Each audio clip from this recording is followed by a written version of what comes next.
નમસ્કાર, આપ જોઈ રહ્યા છો નેશન પ્લસ ન્યૂઝ. હું છું આપની સાથે હેતલ વગર. ઉત્તરાયણ દરમિયાન અકસ્માત તેમજ દુર્ઘટનાના બનાવો બનતા હોય છે, ત્યારે વડોદરાના સુભાનપુરા વિસ્તારમાં એક બાળક પતંગ લેવા જતા તળાવમાં ડૂબી ગયો હોવાનો બનાવ સામે આવ્યો છે.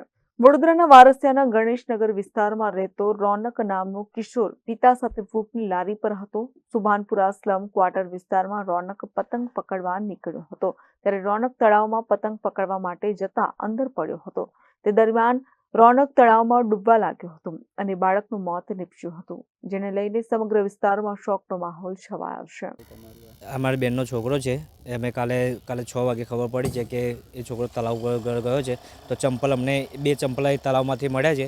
તો ચંપલ મળવાથી અમને ખબર પડી છે કે તળાવમાં પડ્યો છે. કેમ અહીંયા આવ્યો તો શું હવે અમે ફ્રૂટની પંચરત્ન બિલ્ડિંગ આગળ અમે ફ્રૂટની લારી લગાવીએ છીએ અને એ રમતો આવી ગયો છે પતંગ પકડવા માટે. તો હજુ કેટલા વર્ષની ઉંમર હશે? એની 9 વર્ષની ઉંમર છે છોકરાની. રોનક નામ છે. બનાવની જાણ ફાયર બ્રિગેડને કરવામાં આવી હતી, ત્યારે ફાયર બ્રિગેડની ટીમે ઘટના સ્થળે દોડી આવી છાણી ટીપી તેર ફાયર બ્રિગેડની ટીમે સવારે શોધખોળ કરતા બાળકનો મૃતદેહ મળી આવ્યો હતો. એટલે એકચ્યુઅલીમાં એવું હતું, કાલ સવારે અમને આજ સવારના રોજ અમને એવો કોલ આવવામાં આવ્યો છે કે અહીં ઇલોરા પાર્કની પાછળ કોઈ એક તળાવ છે, એના અંદર બાળક પડેલ છે. એ પ્રમાણે અમને કોલ આપવામાં આવ્યો સવારમાં લગભગ 8:30 પોણા 9ના અંદરમાં કોલ આવ્યો છે.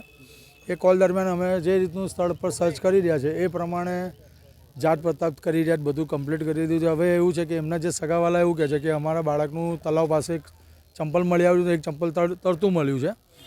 એમનો સંદેહ એવો છે કે એના અંદર કંઈ તળાવના અંદર બાળક પતંગ પકડવા નીકળ્યું હતું કે રમતું એ બાળક અંદર કંઈ લહરી પડ્યું છે કે પડી ગયું છે. એ રીતનું એ લોકોને કોલ આપેલ છે ફાયર બ્રિગેડની ટીમમાં. હવે બાળક લગભગ 9 કે 10 વર્ષનું કહેવામાં આવે છે. અને એવું જાણવા મળ્યું કે કોઈ ફ્રૂટવાળાનો છોકરો છે. હવે એ બધું અમને સદેશ હમણાં નથી ખબર પડી, કારણ કે એમના જે સગાવાલા છે પપ્પુભાઈ કરીને કોઈ, એમને અમને કોલ આ રીતે આપેલો છે ને એ એમની જોડે વાતચીત થઈ તો કે અમારું બાળક અહીં રમતું હતું, કંઈ પતંગ પકડવા નીકળ્યું હતું, એમાં તળાવમાં કંઈ લહરી પડ્યું છે. એ રીતનો સંદેશ છે, પણ ક્યાંથી લસર્યું છે, કઈ જગ્યાથી પડ્યું છે, હજુ એને ઉકેલ નથી ને કોઈ દેખ્યું બી નથી. આ લગભગ કાલનો કોલ છે આ તો ઓલરેડી. આજે સવારે અમને ટીપી 13માં ફાયર સ્ટેશન પર કોલ આપવામાં આવ્યો અને અમે અમારી ટીમ લઈને સર્ચ ઓપરેશન ચાલુ છે મારું.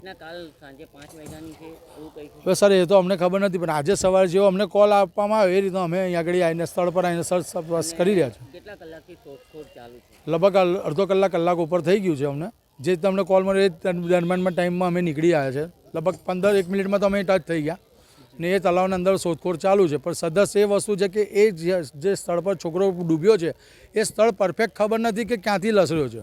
એટલે મુદ્દો એક છે, એના માટે અમે શોધખોળ ચાલુ રહ્યા છે. મળશે એટલે મારું નામ નિકુંજ મોદી છે, ટીપી 13 ફાયર સ્ટેશનમાં સૈનિક તરીકે ફરજ બજાવતા.